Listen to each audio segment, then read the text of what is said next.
ሰላም ተማሪዎች እንደምን አላችሁ? በያላችሁበት ይህ የዘጠነኛ ክፍል የአማርኛ ቋንቋ ትምህርት ነው። እንዴት ናችሁ ተማሪዎች? ዛሬ በምዕራፍ 9 ወይም በመጨረሻው ምዕራፋችን ማለት ነው ማህበራዊ መገናኛ ብዙሃንና ተግባቦት የሚል የምንማር ይሆናል። ተማሪዎች ወደ ዛሬው ክፍለ ጊዜ ከማለፋችን በፊት ባለፈው ምዕራፍ ወይም በምዕራፍ 9 ድምጽ ወምስል 1 እና 2 ወይም ቪዲዮ 1 እና ቪዲዮ 2 አጠቃላይ ተውኔትን በሚመለከት ተማምረናል። ለማስታወስ ያክል ተውኔት ከሌሎቹ የኪነ ጥበብ ዘርፎች የሚለይበት አንዱና ዋነኛው በመድረክ የሚታይ መሆኑን፣ ምንም እንኳ የሚያመሳስላቸው ነገር ቢኖርም በተለይም ደግሞ ከልብ ወለድ ጋር አጭር ልብ ወለድ ሊሆን ይችላል፣ ረጅም ልብ ወለድ ሊሆን ይችላል፣ የሚመሳሰልባቸው ነገሮች ይኖራሉ። ለምሳሌ ሁለቱም ገጸ ባህሪያት አሉት። ሁለቱም መቼት ይኖሩታል። መቼና የት እንደተከናወነ ይኖረዋል ማለት ነው። ነገር ግን በዋናነት በልብ ወለድ ለምሳሌ በአእምሯችን የምንስላቸው እንዲሁም በሐሳብ ደረጃ እኛ ይህን ይመስላል ብለን የራሳችን ምስል እንፈጥራለን ልብ ወለዱን ስናነበው ማለት ነው። የኛው ግን ይህንን ማድረግ አይጠበቅብንም። ያን ተዋናይ ወይም ደግሞ ገጸ ባህሪውን በቀጥታ ፊት ለፊት የምናየው ይሆናል። ይህ ደግሞ ለስሜታችን እጅግ የቀረበ ያደርገዋል። ሲያዝኑ አብረን እናዝናለን፣ ሲያለቅሱ አብረን እናለቅሳለን፣ ሲደሰቱ ደግሞ አብረን እንደሰታለን ማለት ነው። ስለዚህ ከሌላው የሚለየው ይህን ይመስላል ማለት ነው። ባለፈው ስንማር የምታስታውሱ ከሆነ እንግዲህ ወደ መጨረሻው ገደማ ማለት ነው ተውኔት በተለያዩ ዘርፎች ሊከፈል ይችላል።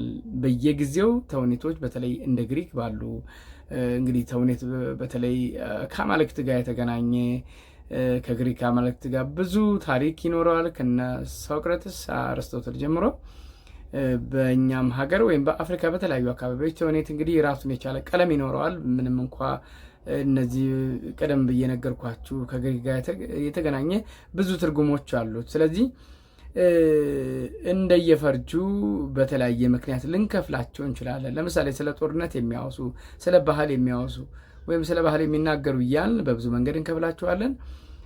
ነገር ግን አሁን በዘመናዊ መልኩ በቅርብ ባለው ክፍፍል 3 አበይት ክፍሎች ይኖሩታል እንላለን።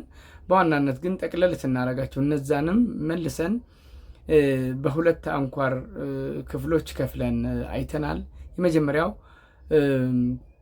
ኮሜዲ ሲሆን ሁለተኛው ደግሞ ትራጀዲ ነው ማለት ነው። እንግዲህ ኮሜዲና ትራጀዲ የአማርኛ ቃላት አይደሉም። ኮሜዲ የሚለው ምናልባት መጽሐፋችሁ ላይ አልተገለጸም። በእርግጥ በአጋዥ መጽሐፍ ወይም የመምህር መምሪያ ላይ ተጠቅሶ ይገኛል። ኮሜዲን ምን ብለን እንጠራዋለን? ኢመሪር እንለዋለን። ስለዚህ ትራጀዲን ደግሞ መሪር እንለዋለን። መረር ያለ ሀሳብ ስላለው ማለት ነው። የሚያሳዝን ይህም ደግሞ ገጸ ባህሪያት ከማይወጡት ግጭት ውስጥ ተዘፍቀው እናያለን ማለት ነው።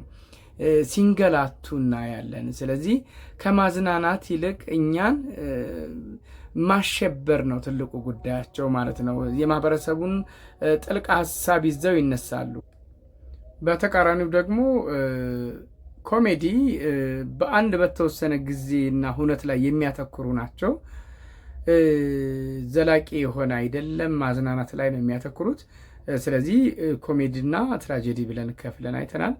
ምናልባት እንግዲህ ሌላው ክፍል ምንድን ነው በመጽሐፋችሁ ላይ በግልጽ አልተቀመጠም። ነገር ግን 3ኛ፣ 4ኛ፣ 5ኛም አሉ። ግን ያን ያክል ወሳኝ የሚባሉ አይደሉም። ለማስታወስ ያክል እዚህ ጋር ጻፍላችሁና ባጭሩ አይተን ወደ ዛሬው ርዕሳችን እንሄዳለን ማለት ነው። አንደኛው እንግዲህ 3ኛ የሚባለው ድንቃይ ተውኔት የሚባለው ድንቃይ ተውኔት ነው። ምንድን ነው ድንቃይ? ይሄ 3ኛ ብላችሁ ልትይዙ ትችላላችሁ። ይሄ በሙዚቃ አጃቢነት የሚቀርብ የተውኔት አይነት ነው። ይሄ በሙዚቃ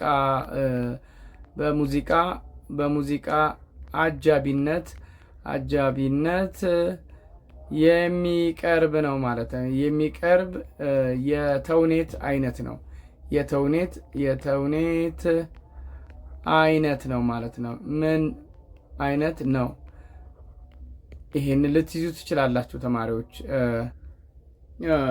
በሙዚቃ አጃቢነት የሚቀርብ ተውኔት ሆኖ ምንን አቀላቅሎ የያዘ ነው ማለት ነው? የሙዚቃ በውስጡ ሙዚቃ ይኖረዋል። የሙዚቃ የግጥም ንባብ እና ተውኔትን አቀላቅሎ የያዘ ነው ማለት ነው። ይሄ ድንቃይ ተውኔት ተብሎ ይጠራል። ሌላው መሪር እና ኢመሪር ተውኔትን አንድ ላይ የያዘ ነው ማለት ነው። መሪር ማለት ምንድን ነው ብለናል? ትራጀዲ ነው። ኢመሪር ደግሞ ኮሜዲ ነው። ስለዚህ ኮሜዲ እና ትራጀዲን አንድ ላይ የያዘ ነው ማለት ነው። አንድ ድንቃይ ተውኔት ነው። በነገራችን ላይ ተውኔት በተለያየ መንገድ ልታዩ ትችላላችሁ። እናንተም ልታዘጋጁ ትችላላችሁ አይደል? ግን ደግሞ አይታችሁ ምንድን ነው ብላችሁ መፈረጅ ትችላላችሁ። አሁን ብዙ ፊልሞችን አይታችኋል አይደለ? ለምሳሌ አጫጭር ፊልሞችን ታዩ ይሆናል፣ ተውኔትም ታያላችሁ ብዬ አስባለሁ። እና ምን አይነት ነው ብላችሁ እናንተ መዝናኛነቱ እንዳለ ሆኖ እናንተ ራሱ በአንድ ነገር ልትፈርጁ ትችላላችሁ። አሳዛኝ ነው ወይስ ደግሞ ቅልቅል ነው አይደለ? ስለዚህ ድንቃይ ተውኔት ምን ይዛል ማለት ነው? መሪርም ኢመሪርም አለው። መሪር ጋር የሚያገናኘው ወይም ትራጀዲ ጋር የሚያገናኘው ሲጀምር በምንድን ነው ማለት ነው? አሳዛኝ በሆነ ሁኔታ ነው የሚጀምረው ማለት ነው። ሲጀምር አሳዛኝ ነው ማለት ነው ሲጀምር። ደስ የሚለው ነገሩ ደግሞ ኮሜዲ የሚያደርገው ጥሩ በሆነ አስቂኝ ሆኖ ነው የሚያልቀው። አስቂኝ በመልካም በሚያሳዝን ሁኔታ እየተጀመረው አስቂ በሆነ መንገድ ወይም ደስ የሚል ፍጻሜ ይኖረዋል ማለት በጣም ያምራል፣ ደስ ይላል እንላለን አይደል? አንድ ፊልም አይተን ስንጨርስ ለምሳሌ የማለት ፊልምና ተውኔትን እያገናኘሁላችሁ አይደለም። ፊልም ራሱን የቻለ ባህሪ ያለው እየሆነ ሆኖ ፊልም እንግዲህ ተቀርጾ ነው የምናየው። ይሄኛው ግን በአካል ነው ቀርበን የምናየው፣ ይለያያል። እያገናኘውኝ አይደለም። ግን ተውኔቱ ላይ ስናይ ምንድን ነው በጣም እናዝናለን መጨረሻ ላይ ግን ደስ ብሎን ያልቃል ማለት ነው። ምናልባት አራተኛ የሚባለው ለእናንተ ይጠቅማቸዋል ብዬ የማስበው ቧልታይ ተውኔት ነው። ቧልታይ ከስሙ እንደምትረዱት ቧልታይ ተውኔት ነው። ቧልታይ ለመሆኑ ቧልታይ ምን ማለት ነው? ቧልት ማለት ያው ቀልድ ማለት ነው አይደለ? ቧልታይ ማለት ስለዚህ ቧልታይ ተውኔት የተውኔት አይነት ሲሆን ከኢመሪር እና ከድንቃይ ኢመሪር እና እና ድንቃይ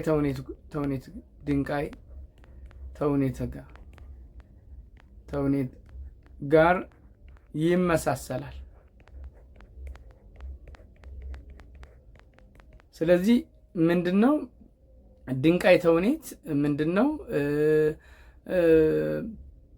ኢመሪር ምንድን ነው ብለን አይተናል። ስለዚህ ኢመሪር ማለት ምንድን ነው? ኮሜዲ ነው ብለናል አይደል? ይህንን ከግምት ውስጥ ማስገባት አለባችሁ። ከኢመሪርና ከድንቃይ ተውኔቶች ጋር የመለየቱን ያህል የሚያመሳስለው ባህሪ ያለው ከድንቃይ ተውኔት የሚያመሳስለው ነገር ምንድን ነው? በአጠቃላይ ተውኔታዊ ታሪክ ሂደት ላይ ምንድን ነው እጣ ፈንታ ወሳኝ ነው። እዚህ ጋር በእጣ ፈንታ ታምናላችሁ? ለምሳሌ እኔ በቃ ባጠናም ባላጠናም ወይም እንዲህ ቢሆን ባይሆን እንደው እግዚአብሔር ወይም ደግሞ ፈጣሪ ካለው ያለው አይቀርም ብለን እጣ ፈንታ የሚባል ነገር በእጣ ፈንታ። ስለዚህ እጣ ፈንታ ይታይበታል ማለት ነው ከሌሎቹ። ይሄ ቧልታይ ተውኔት የሚባለው እጣ ፈንታ ወሳኝ ነው ማለት ነው እዚህ ቦታ ላይ። ስለዚህ ይሄን ነገር በደንብ ማስተዋል ይኖርብናል ማለት ነው። ሌላው ቧልታይ ተውኔት እንግዲህ ከኢመሪር ጋር በምን ይገናኛል? በዋናነት ዓላማ ማዝናናት በመሆኑ ነው። በአሳማኝ ምክንያት የተመሰረተ ግን አይደለም፣ ማዝናናትም አለበት። ድንቃይ ተውኔት እንግዲህ ምንድን ነው ብለናል? መሪርም ትራጀዲና ኮሜዲ ቅልቅል ነው ብለናል። ይህኛው ድንቃይን ይይዝና በጎን ደግሞ ዋና ተግባሩ ግን ማዝናናት ነው። ማዝናናቱ ግን ይህን ያክል የረባ ቁም ነገር የለውም ማለት ነው። አመክንዮ ላይ ወይም ሴራው ራሱ አሳማኝ ምክንያት ሴራ እንግዲህ ሴራ ማለት ለምክንያትና ውጤት ነው። ሴራ አሳማኝ አይደለም። በቃ ይህን ነገር ያዙልኝ። ስለዚህ ወደ ሌላው እንሂድ። የመጨረሻው ወለፈንዲ ወለፈንዲ ምንድን ነው ታውቃላችሁ? ወለፈንዲ ማለት ምን ማለት ነው? ትርጉም የለችው። እንደው ደስ አይልም። ወለፈንዲ ነው ሲባል ሰምታችሁ ታውቃላችሁ? ወለፈንዲ ከተባለ አንድ ነገር በቃ ትርጉም የለሽ ማለት ነው። ትርጉም የለሽ ነው። ይሄ ዝም ብሎ መሳቅ ብቻ ያለው ከቧልታይም ማለት ምንድን ነው? ቧልት ማለት ቁም ነገር የሌለበት ማለት ነው። በነገራችን ላይ የኛው ጭራሽ ትርጉም የለውም። የኛው ቧልታይ ትንሽ ቁም ነገር ልጨብጡ ትችላላችሁ። የኛው ጭራሽ ትርጉም የለውም ማለት ነው። እና ይህ አመክንዮአዊ ማለት ነው፣ ወይም ምክንያታዊ አይደለም ፈጽሞ። ዝም ብሎ ተከታታይ ነገሮችን በመፍጠር ለማሳቅ ይሞክራል ማለት ነው። የሰውን አትኩሮት ማግኘት ይፈልጋል፣ ግን ያን ያክል ትርጉም የለውም ማለት ነው። አጠቃላይ ከቧልታይም ያንሳል ማለት ነው።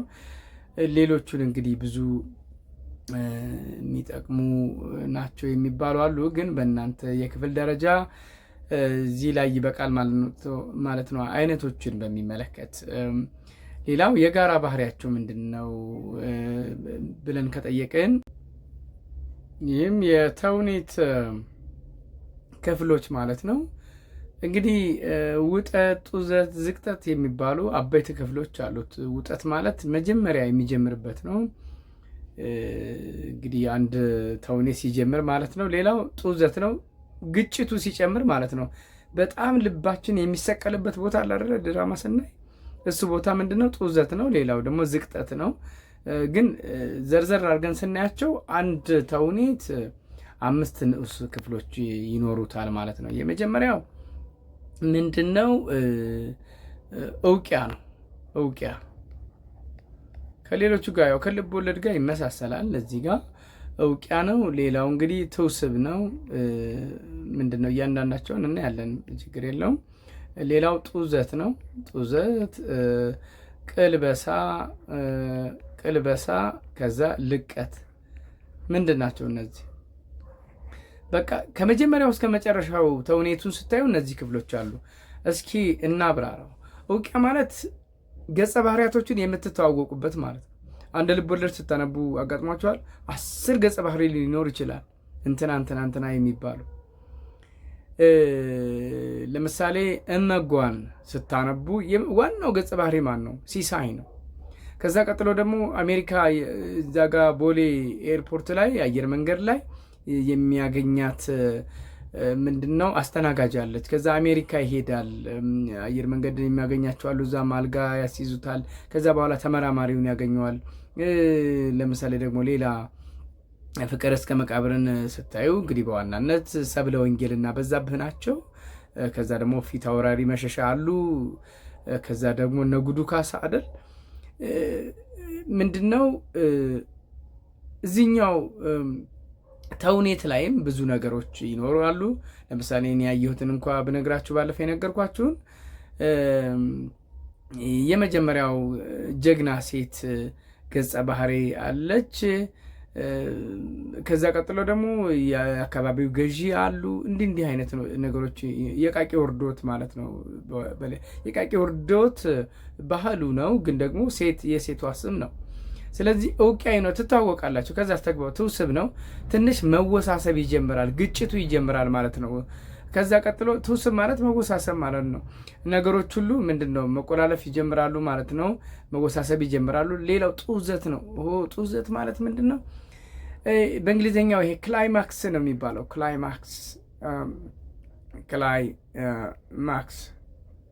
ክላይማክስ የምንለው ነው። ክላይማክስ ከፍተኛ የመጨረሻ ልብ ሰቀላ ያለው ወይም በእንግሊዝኛው ሰስፔንስ የምትሉት ቦታ ይደርሳል ማለት ነው። በጣም ትጨናነቃላችሁ።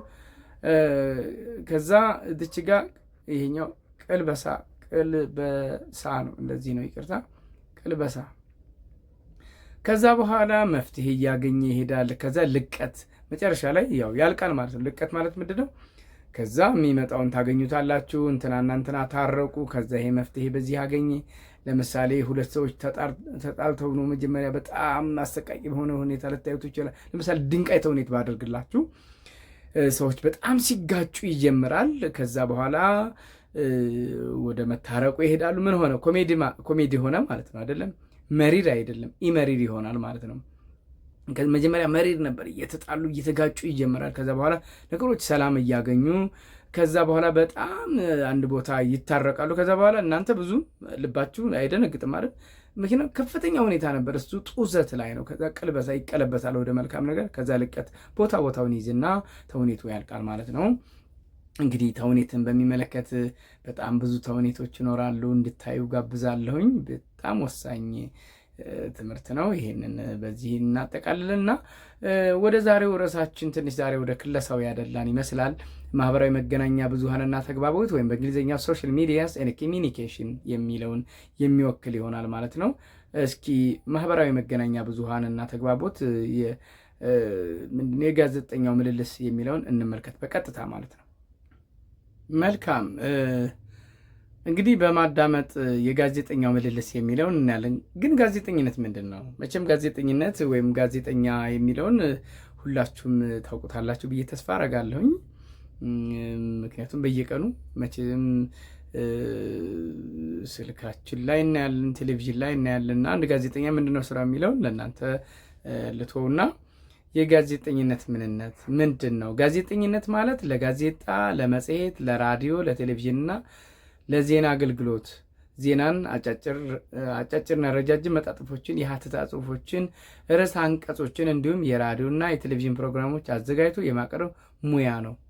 ማዕረጉ በዛብህ በ1995 ዓመተ ምህረት የተረጎመው ነው። ስለዚህ ጋዜጠኝነት ምንድን ነው ብላችሁ ከጠየቃችሁ ለጋዜጣ፣ ለራዲዮ፣ ለመጽሔት ዜናን፣ አጫጭር መጣጥፎችን፣ ሀተታዎችን፣ ርዕሰ አንቀጾችን የሚያዘጋጅ ነው ማለት ነው ጋዜጠኝነት ማለት። ግልጽ ነው አይደለ? ስለዚህ አጠቃላይ አሁን እናንተ የምታዩቸው ራዲዮ፣ ቴሌቪዥን፣ መጽሔት የመሳሰሉት ማነው የሚያዘጋጃቸው? ጋዜጠኛው ነው ማለት ነው። ጋዜጠኝነት ማለት ለነዛ ማዘጋጀት ነው። አዘጋጅቶ የማቅረብ ሙያ ነው ጋዜጠኝነት። የሚያዘጋጀው ጋዜጠኛው ነው፣ ሰው ነው። ሙያው ግን ለነዛ ማዘጋጀት ጋዜጠኝነት ተብሎ ይጠራል ማለት ነው ተማሪዎች። ስለዚህ ይህንን በዚህ እንያዝና ወደ ቀጣዩ እንሄድ። ሌላው እንግዲህ ጋዜጠኝነት ለራዲዮ፣ ለጋዜጣ፣ ለቴሌቪዥን መጣጥፎችን አዘጋጅቶ ማቅረብ ነው ካልን ቃለ ምልልስስ ምንድን ነው? ምክንያቱም ርዕሳችን ምንድን ነው? የጋዜጠኛው ቃለ ምልልስ ነው አይደል የሚለው። ቃለ ምልልስ ወይም ቃለ መጠይቅ በመባል ቃለ መጠይቅም እንላለን። ሰዎች ሲጠየቁ በጋዜጠኞች አይታችኋል መቼም አይደለ? የጋዜጠኝነት ሙያ ዘርፍ የንዑስ ርዕሱ ትኩረት በጋዜጣው ቃለ ምልልስ ላይ ያተኮረ በመሆኑ በአንድ በተከናወነ ወይም ሊከናወን በዝግጅት ላይ ባሉ ኩነቶች ወይም ክስተቶች ላይ ሕዝብ የሚፈልገውና የሚገባውን ተጨማሪ ማብራሪያ ለማግኘት በአንድ ቃለ ምልልስ ሰጪ ተጠያቂና በአንድ ቃለ ምልልስ አድራጊ ጠያቂ መካከል የሚደረግ ምልልስ በጣም ጠቃሚ የመረጃ ማገኛ የጋዜጠኝነት ዘዴ ነው ይላል። አሁንም ማዕረጉ በዛብህ በ1995 ዓመተ ምህረት ነው። ስለዚህ ቃለ ምልልስ ወይም ቃለ መጠይቅ ማለት አንድ ህዝብ ሊያውቀው የሚገባውን ነገር በጠያቂ ወይም በጋዜጠኛውና በተጠያቂው ግለሰብ መካከል የሚደረግ ውይይት ነው።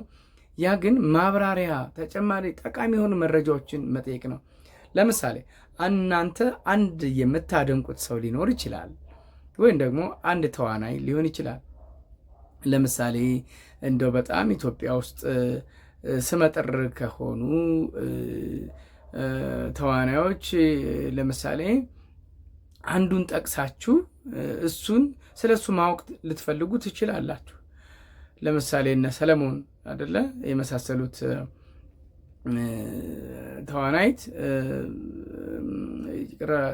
ተዋናዮች ልትጠይቁ ትችላላችሁ። ለምሳሌ ሙሉ ዓለም ታደሰን ሴቷን ማለት ነው። እሷን መጠየቅ ብትፈልጉ ጋዜጠኛው ከተማረችበት እስከ መሰላቸው ስራዎች ሊጠይቃት ይችላል ማለት ነው።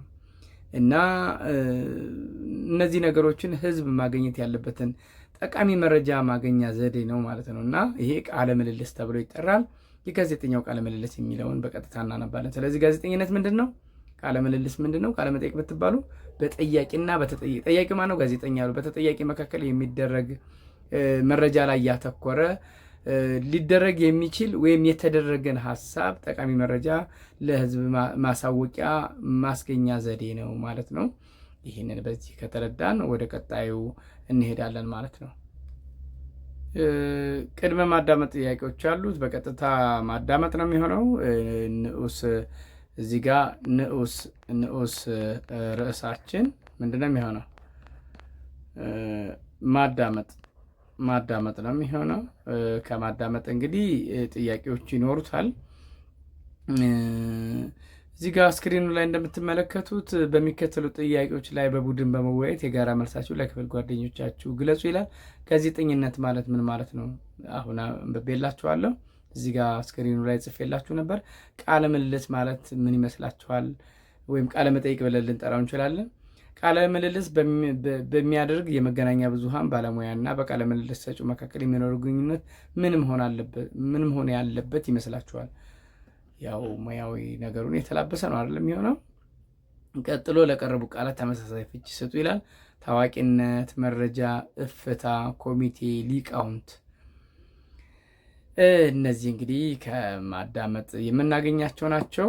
የጋዜጠኛው ቃለ ምልልስ ለማዳመጥ ዝግጁ ናችሁ ተማሪዎች? እንደ ሁልጊዜው እንደምነግራችሁ አዳምጣችሁ ማስታወሻ የመያዝ ልምዳችሁ ከቀን ወደ ቀን መጨመር አለበት። ምክንያቱም በቋንቋ በአማርኛ ቋንቋ እና በእንግሊዝኛ ሊስኒንግ ወይም ማዳመጥ በየጊዜው ትማራላችሁ። ይህም ብቻ አይደለም። አንድ ራዲዮ ወይም ቴሌቪዥን አድምጣችሁ የእናንተን ሀሳብ ዋናውን መውሰድ እንችላለን ወይ ነው አይደለም? በየቀኑ በተለያየ ቪዲዮ መረጃዎችን ታያላችሁ። ለሌላ ሰው ምን ያክል ታስተላልፋላችሁ? እሱን እንድጨምረው ነው ዋናው ትልቁ ዓላማ። የጋዜጠኛው ቃለ ምልልስ ለዜናም ሆነ ለቀሩት የተለያዩ የጋዜጠኝነት ሙያ ዘርፎች ለሚደረጉ ቃለ ምልልሶች ስኬታማነት የሙያው ምሁራን እንደሚሉት ዋናው ቁልፍ የቃለ ምልልስ አዳጊው ጋዜጠኛ ትምህርት፣ የስራ ልምድ፣ ዝግጅት ነው። ዋናው ምንድን ነው ተባለ? የጠያቂው ወይም ጋዜጠኛው ማለት ነው። ጋዜጠኛው ምንድን ነው ማለት ነው? ልምድ፣ በቀጥታ ልምድ፣ ትምህርት፣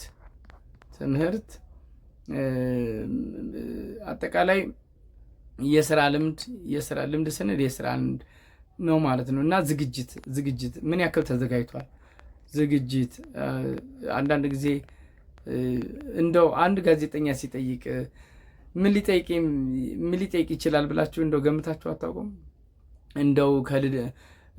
እንደ ማንኛውም ከልጅነት ልጀምርና እንዲህ የመሳሰሉ ነገሮች በቃ የተለመዱ አሉ። ብቻ የተወለዱ የታደጉ የተማሩ ያንን በሌላ ጨዋታ ማድረግ እኮ ይቻላል አንዳንድ ጊዜ አይደል? ብዙ አሰልቺ የሆኑ ነገሮች እናያለን።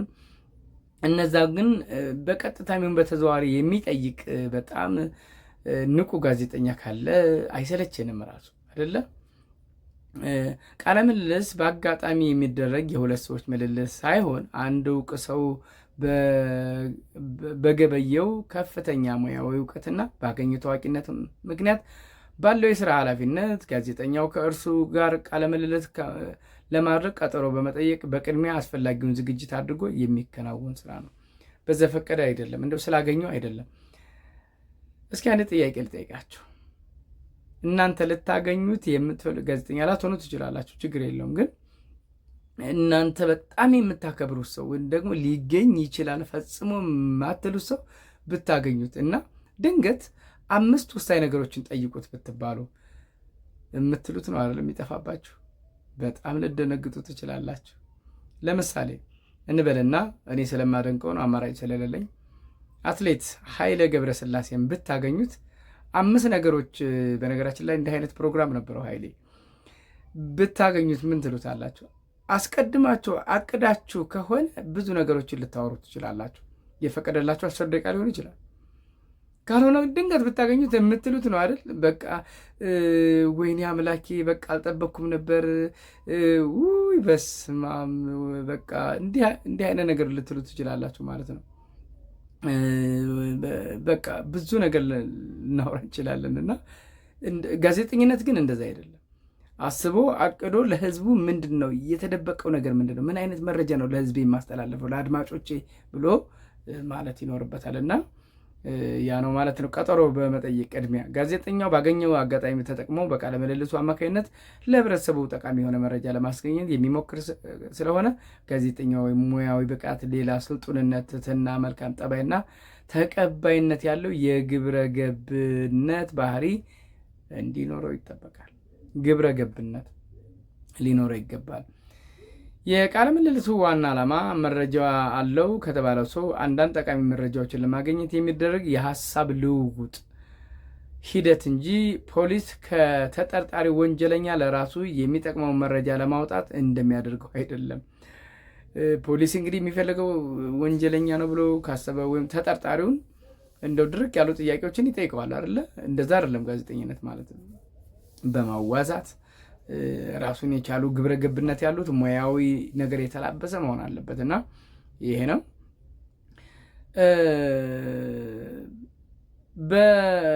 በዚህ እንግዲህ ስለዚህ በምንም አይነት በተጽዕኖና በግዴታ የተመሰረተ ተግባር መስሎ መታየት የለበትም። በፈቃደኝነት የተመሰረተና በጋዜጠኛው መልካም አቀራረብና ጥበበኛነት ምክንያት የሚገኝ መረጃ አሰባሰብ ዘዴ ነው።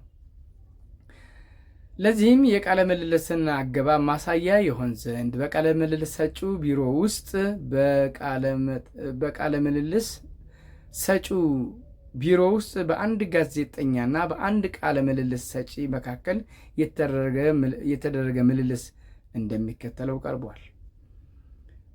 ልብ አድርጉ። በቃለ ምልልስ ሰጪው ቢሮ ውስጥ በአንድ ጋዜጠኛና በአንድ ቃለ ምልልስ ሰጪ መካከል የተደረገ ምልልስ ነው። እስኪ ይህንን በደንብ እናየው። አዳምጣችሁ ጭብጡን ትነግሩኛላችሁ። ጋዜጠኛ አቶ በቀለ ይባላል። ጋዜጠኛ እዚህ ጋር ያው ማነብላችሁ ነው። እንግዲህ ጤና ይስጥልን አቶ ከበደ። በፈገግታ ነው፣ እንደኔ ኮስተር ብሎ አይደለም። ጤና ይስጥልን አቶ ከበደ፣ እንደምን አሉ? ስሜ በቀለ ጳውሎስ ይባላል። የኢትዮጵያ ድምፅ ጋዜጣ ዘጋቢ ነኝ። ዛሬ ጠዋት በስልክ ሳነጋግሮት በሰጡኝ ቀጠሮ መሰረት ነው የመጣሁት። ቃለ ምልልስ ሰጪ አቶ ከበደ። አዎ ልክ ነው። እንደምን አለ አቶ በቀለ? ቃለ ምልልሱን አሁን ለማድረግ ነው የመጣኸው? ጋዜጠኛ። አዎ አቶ ከበደ። ቃለ ምልልስ ሰጪ። እሺ ቁጭ በል። ቃለ ምልልስ ሰጪ እንግዲህ እሺ ቁጭ በል እንዳለው ፈቃደኛ እንደነበረ አይተናል። ጋዜጠኛ። አመሰግናለሁ። ካለዎት ስራ ኃላፊነት አንጻር እኔን ለማነጋገር ጊዜ ስለያዙልኝ በጣም አመሰግነዎታለሁ። እያችሁ እንግዲህ እዚህ ደርሰናል። እስኪ በመካከል ጥያቄዎች አሉ፣ የማዳመጥ ጥያቄዎች እንዳትዘናጉ። የቃለ ምልልስ ዋነኛው ዓላማ ምንድን ነው ብላችሁ ታስባላችሁ? ጋዜጠኛ ከጋዜጠኝነት ሙያው በተጨማሪ ምን ባህሪያት ሊኖሩት ይገባል? ባዳመጣችሁ ቃለ ምልልስ ውስጥ ጋዜጠኛው ከየትኛው የመገናኛ ብዙሃን ነው የመጣው? ከየትኛው? የኢትዮጵያ ድምፅ ጋዜጣ ዘጋቢ ነኝ ነው ያለው አይደለ? ስለዚህ በደንብ ማስታወስ ይኖርባቸዋል። ቃለ ምልልስ ሰጪ። እድለኛ ነህ፣ ከሮም ከተመለስኩ ይህ የመጀመሪያው ቃለ ምልልሴ ነው። እድለኛ ነህ፣ ይህ ከሮም ከተመለስኩ የመጀመሪያው ቃለ ምልልሴ ነው። ጋዜጠኛ። እውነትም እድለኛ ነኝ፣ የዜናውን እፍታ አገኘው ማለት ነው። የዜናውን እፍታ አገኘው። እዚች ጋር ተመልከቱ፣ ስክሪኑ ላይ እፍታ ይላል። ምንድነው ትርጉሙ? ስለዚህ ይህንን እያዳመጣችሁ እኔ የቃለ ምልልሱን ለመጀመር ዝግጁ ነኝ፣ እርስዎም አሁን እንደሚመቸው ተስፋ አለኝ ብሏችኋል። ቃለ ምልልስ ሰጪ። መልካም ልንጀምር እንችላለን፣ ቢሆንም ቡና ስለሚያስፈልገን የሚረዳን ሰው ልጥራና መጥሪያውን እየደወሉ የምንፈልገውን አዘን እኛ ስራችንን እንቀጥላለን። እኔ ቡና ነው የምወደው፣ አንተስ አቶ በቀለ ቡና ነው? ጋዜጠኛ። በእርግጥ ቡና ነው የምጠጣው። ይገርመውታል አቶ ከበደ፣ እኔ የወለጋ ልጅ ነኝ።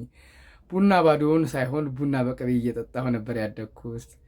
ገና ቡና ሲባል በሰውነቴ ውስጥ ያሉ ተዋሳት ለመጠጣት ካላቸው ፍላጎት የተነሳ ሲንቀሳቀሱ ይሰማኛል። እንግዲህ ይህንን አያቸው። እያዋዛ ድርቅ ያለ ነገር አይደለም አይደል ጋዜጠኝነት። ስለዚህ እዚህ ጋር ራሱ ቁም ነገር ታገኛላችሁ አይደለ? ወለጋ ቡና እንደሚገኝ ቡና በምን እንደሚጠጣም በዛው መረጃ ያገኘን አይደለ? ስለዚህ አንድ ቁም ነገር እናገኛለን። ግን ደግሞ የተዋዛ ስለሆነ የአቶ ከበደ ጸሐፊ በር አንኳኩታ ትገባለች። በዚሁ አጋጣሚ እንደ ተውኔትም ይመስላል አይደል? ቃለ ምልልስ ሰጪ አይ ጋዜጠኛ እንዴት አሳመረሃት። ወይዘሮ ሮማን ጸሐፊያቸውን አንቺ መጣሽ እንዴ? አቶ በቀለ እና እኔ ቡና ልናዝ ፈልገን ነበር። የሚቻል ከሆነ ባከሽ 2 ቡና ዘዥልን እመቤቴ፣ አንቺም ተጋበዢ። አንደኛ እንደ ኢትዮጵያውያን ቡና በብዛት የሚጠጣ ሌላ ህዝብ ይኖራል ብዬ አላምንም።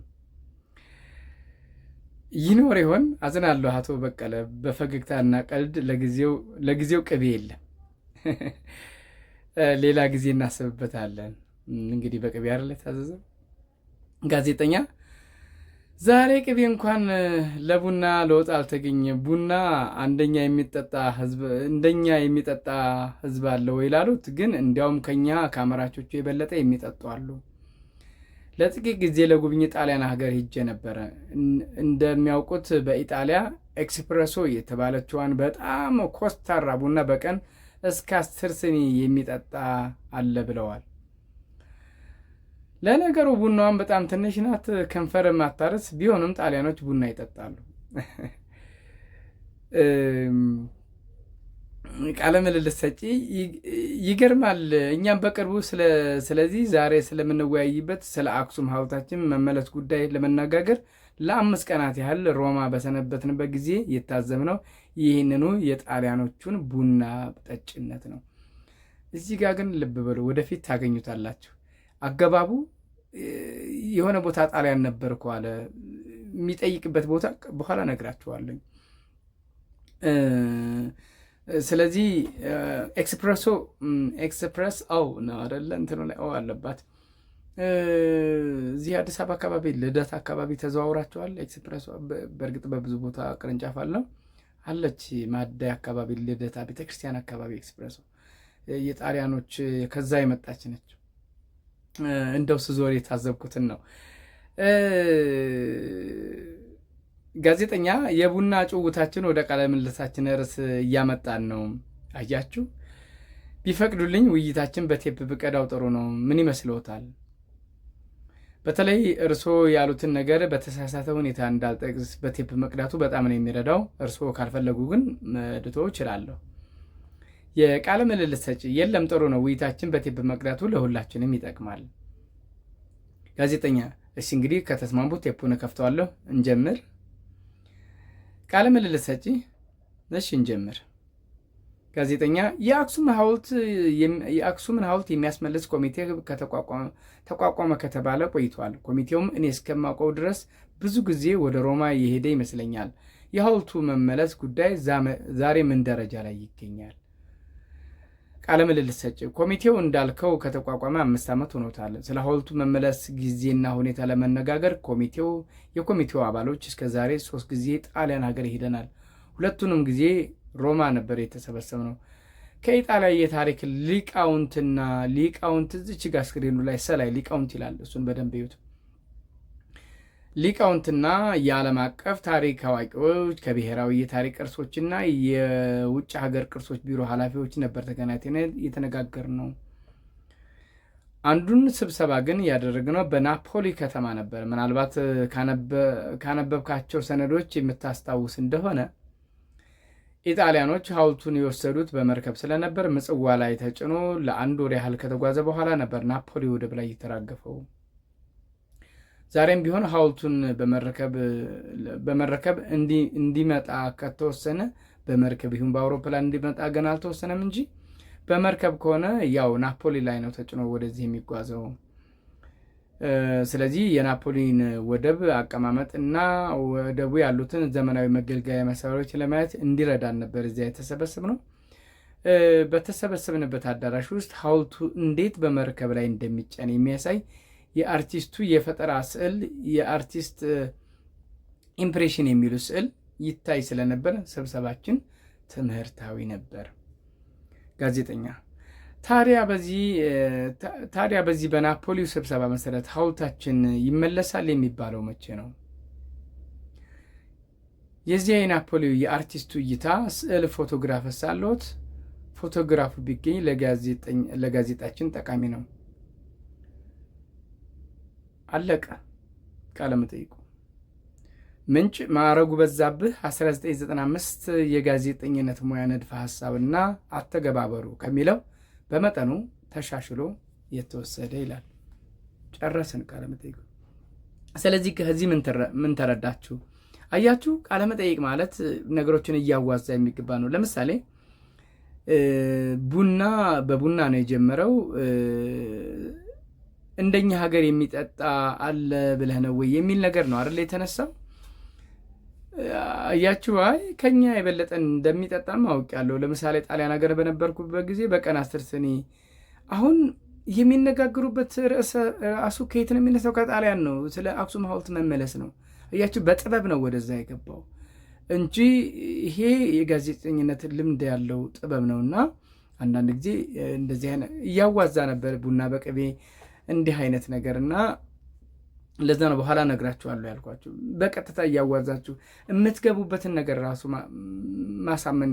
አንዳንድ ጊዜ ቃለ መጠይቁን ሳታደርጉ በቃለ መጠይቁ ውስጥ ያለውን ነገር በጨዋታ መልክ ልታገኙ ትችላላችሁ። በቃ ጨርሻለሁ ብላችሁ ልትወጡ ትችላላችሁ። አንዳንድ ሰዎች በቀጥታ ነገሩን ስንጠይቃቸው ብዙ ፈቃደኛ ላይሆኑልን ይችላሉ። ስለዚህ እንዲህ አይነት ጥበብ ሊኖር ይገባል ማለት ነው። ስነ ምግባር ያስፈልጋል። ለምሳሌ ፈቃደኛ ነዎት ወይ አይደለሁም ቢለው ይቀራል ማለት ነው። ምክንያቱም ስነ ምግባር የጋዜጠኝነት ስነ ምግባር አያሟላም። ለምሳሌ በግድ ቢቀርጸው በድብቅ መቅረጽ ይችላል አይደለ? የግን ስነ ምግባር ስላልሆነ ማለት ነው። ታዋቂነት በብዙ ሰዎች ዘንድ የታወቀ ማለት ነው። ታዋቂነት ማለት ዝነኛነት እንደማለት ነው። መረጃ ያው ታውቁታላችሁ። እፍታ የመጀመሪያ የሆነ ነገር ማለት ነው። ለምሳሌ እፍታ ምን እንላለን? ለምሳሌ ለወጥ እፍታ እንላለን። እፍታውን ነው ያገኘው የመጀመሪያውን ማለት ነው። ለምሳሌ ወጥ ተሰርቶ ወይ ቡና፣ አሁን ቡና በቅቤ ቢፈላ ያው ምሳሌው ላይ ስላለ ነው። ቡና በቅቤ በእርግጥ በቡና አቀዳድ በደቡብ የሀገራችን ክፍል በጣም የተካኑ ናቸው አይደለ? በተለይ ለምሳሌ በጉራጌ ባህል ከፈለጉ ቡናውን አስቀርተው መቅዳት ይችላሉ። ቡና ያለው እዛው ስኒ ውስጥ ነው። ለእናንተ በዛ አድርገው ለአንዱ ደግሞ አሳንሰው። አያችሁ፣ ጥበብ ነውና በጣም ከሚገርሙኝ አንዱ ነውና፣ ግን እንደኔ አይነቱ ለምሳሌ ቢቀዳው እንዳለ ሊቀዳው ይችላል። የመጀመሪያውን ባገኝ እፍታውን አገኘሁት ማለት ነው። እኔ በቀዳለት አንድ ሰው እፍታውን በቃ የመጀመሪያውን ቅቤ ጥቅልል አድርጎ ሊወስድ ይችላል። እና እፍታ ማለት የአንድ ነገር የመጀመሪያ ማለት ነው። ከላይ ያለው ፓርት ክፍል ማለት ነው። ኮሚቴ የብዙ ሰዎች የ2 ወይም 3 4 ሰዎች ስብስብ ነው። ኮሚቴ አማርኛ ቃል አይደለም፣ በነገራችን እንግሊዝኛ። ሊቃውንት በአንድ ነገር ላይ ወይም ለምሳሌ በትምህርት ላይ በቂ ጥልቅ እውቀት ያላቸው ሰዎች ሊቃውንት ሊቅ ናቸው ይባላሉ። ሊቃውንት። መልካም። የቃለ ምልልስ ዋናው ዓላማ ምንድን ነው? ጋዜጠኛ ከጋዜጠኛ ሙያዊ ብቃት በተጨማሪ ምን ባህሪያት ሊኖሩት ይገባል? ግብረ ገብነት፣ ልምድ የመሳሰሉት። ባዳመጣችሁት ምንባብ ቃለ ምልልስ በአጋጣሚ በሁለት ሰዎች መካከል የሚደረግ ምልልስ ነው ወይስ አይደለም? አይደለም፣ በአጋጣሚ አይደለም፣ በፍጹም። ባዳመጣችሁ ቃለ ምልልስ በጋዜጠኛውና በቃለ ምልልስ ሰጪው አማካኝነት የተላለፈው መልእክት ጠቅለል አድርጋችሁ በቃል አቅርቡት። ላቅርብላችሁ ወይስ ታቀርቡታላችሁ? አንድን ነገር ያው ጠቅለል አድርገን የማቅረብ ልምዳችን እንዲኖር ይገባል። ለማንኛውም በጋራ እናንተ የራሳችሁ አገላለጽ ሊኖር ይችላል፣ ግን በዋናነት የአክሱም ሐውልትን የማስመለስ ጉዳይ እንደተጀመረ ነው አይደለ? እሱን ጠቅለል አድርገን መግለጽ እንችላለን። ከዚህ በታች 2 የተለያዩ ርዕሰ ጉዳዮችን የያዙ ጅምር ጽሑፎች ቀርበዋል። እነዚህን ጅምር ሀሳብ የያዙ ጽሑፎች የያዙትን ርዕሰ ጉዳይ መነሻ በማድረግ አሟልታችሁ ጻፉ ይላል። ኮሮና ቫይረስ የመተንፈሻ አካላትን የሚያጠቃ ተላላፊ በሽታ ነው። ይህ ተላላፊ በሽታ ከሰው ወደ ሰው በተለያዩ መንገዶች ሊተላለፍ ይችላል። ከመተላለፊያ መንገዶች ውስጥ የእጅ ንክኪ፣ ብዙ ነገር መግለጽ ትችላላቸው። ባለፈ የጠነከረ መልካም ባህል ነበረን። ታላላቆቻችንን የማክበርና ቅድሚያ የመስጠት የመልካም ግብረ ገብነት ኃላፊነት ነበረብን። ታላላቆቻችንንም በመልሱ የመመረቅ የማመስገን ኃላፊነት ነበረባቸው። ዛሬ ያ መልካም ባህል የለም። ጋጠ ወጥነት በምትኩ እየተንሰራፋ ነው። አባቶቻችንና እናቶቻችን ይቀጥላል። አባቶቻችንና እናቶቻችን እኛም በመመረቅ ፈንታ የእኛ ጋጠ ወጥነት ሲጨምር እርግማናቸው ከቀን በቀን እየጨመረ ነው።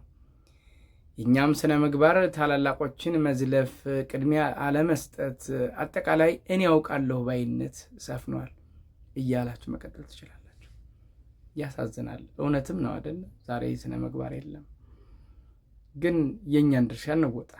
ምን ይታወቃል? የእኛን ከተወጣን ነገሮች ሊስተካከሉ ይችላሉ።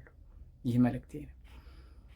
ክፍል 2 መናገር ከቴሌቪዥን ወይም ከራዲዮ ወይም ከድረገጽ በይነመረብ ማለት ነው፣ ወይም ከጋዜጣ ወይም ከመጽሔት የተለያዩ ማስታወቂያዎችን ከሰበሰባችሁ በኋላ የሰበሰባችሁ ማስታወቂያዎች ጠቀሜታችሁ ምን እንደሆነ ግለጹ ይላል። እንግዲህ እነዚህ መናገር እንድንችል ነው ባጭሩ። እንግዲህ በተለያዩ የመገናኛ ብዙኃን የሚተላለፉ ማስታወቂያዎችን የአድማጭን ወይም የተመልካችን ስሜት መቀስቀስ ያስፈለገው ለምንድን ነው? የተመልካች ስሜት ለመቀስቀስ ምን ምን ስልቶችን ይጠቀማሉ? የተመልካች ስሜት መቀስቀስ ባለፈ አይተናል። ምንድን ነው ማስታወቂያ? ብዙ ጊዜ ማስታወቂያዎቻችን አንድ ማስታወቂያ በጣም ትርጉም ሊኖረው ይገባል። በዛ ላይ ደግሞ የአድማጭን ትኩረት በቀላሉ ሊስብ ይገባል ማለት ነው።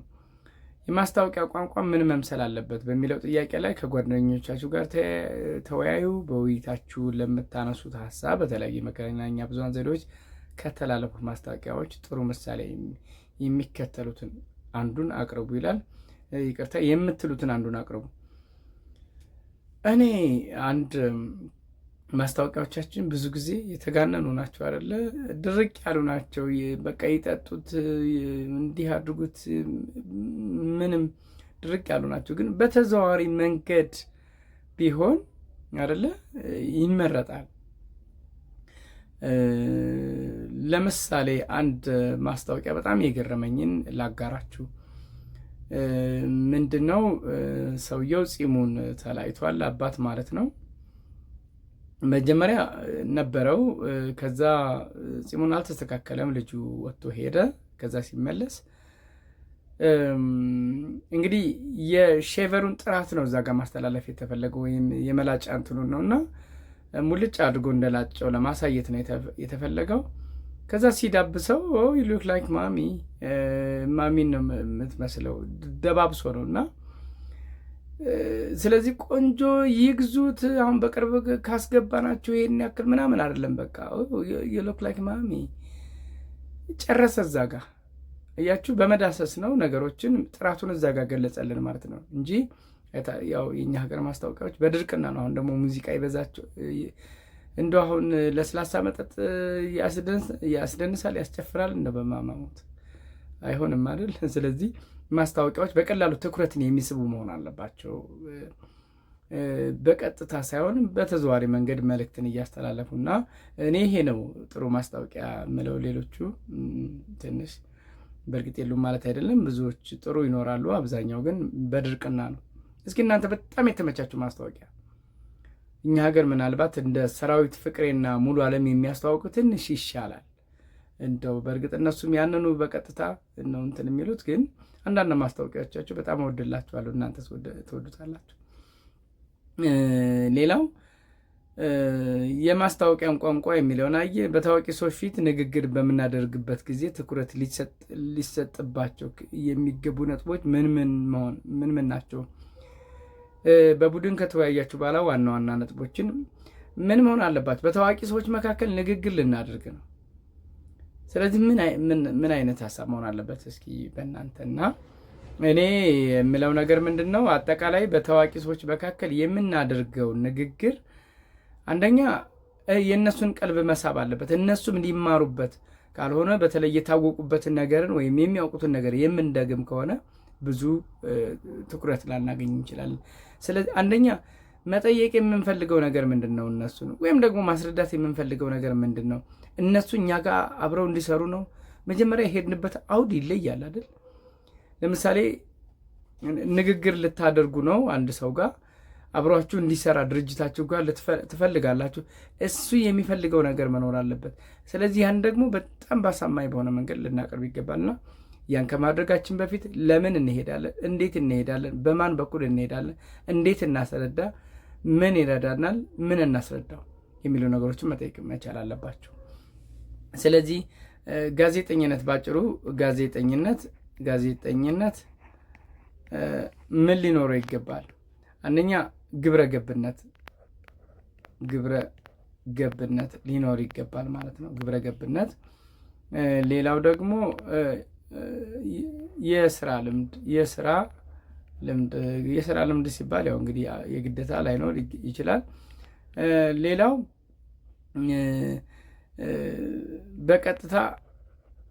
በቀጥታ የፖሊስና የተጠርጣሪ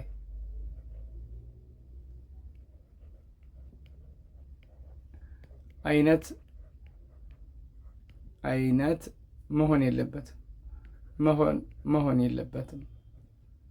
የለበትም።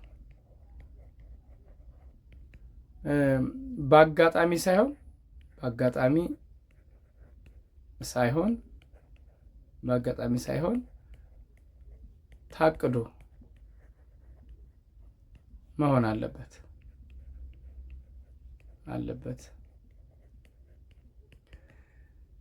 ለምሳሌ ቃለ ምልልሱን ባነበብኩላችሁ ቦታ ላይ አንድ ነገር አስተውላችሁ ከሆነ ጋዜጠኛው ዝግጅቱን በደንብ አስቡት።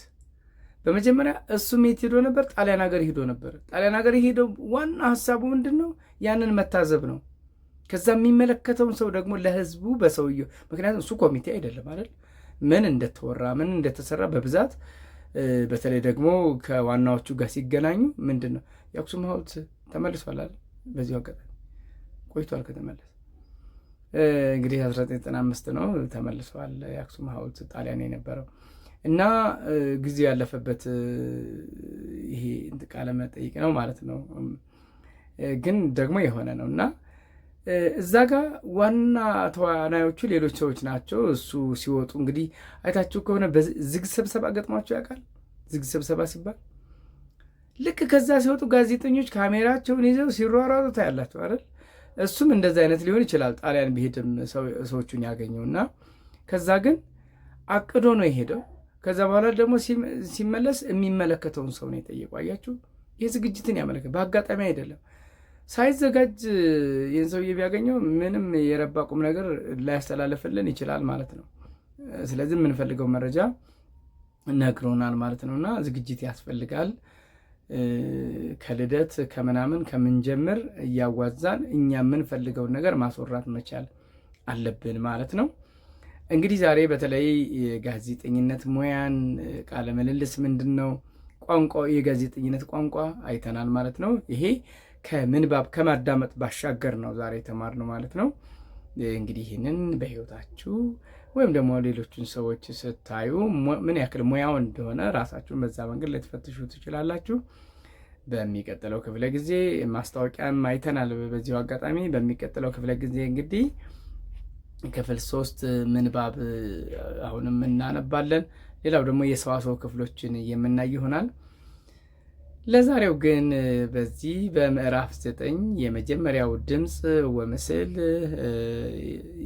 የጋዜጠኛው ምልልስ በሚል በማዳመጥ ርዕስ ያየናቸውን ነገሮች በዚህ እንጨርሳለን።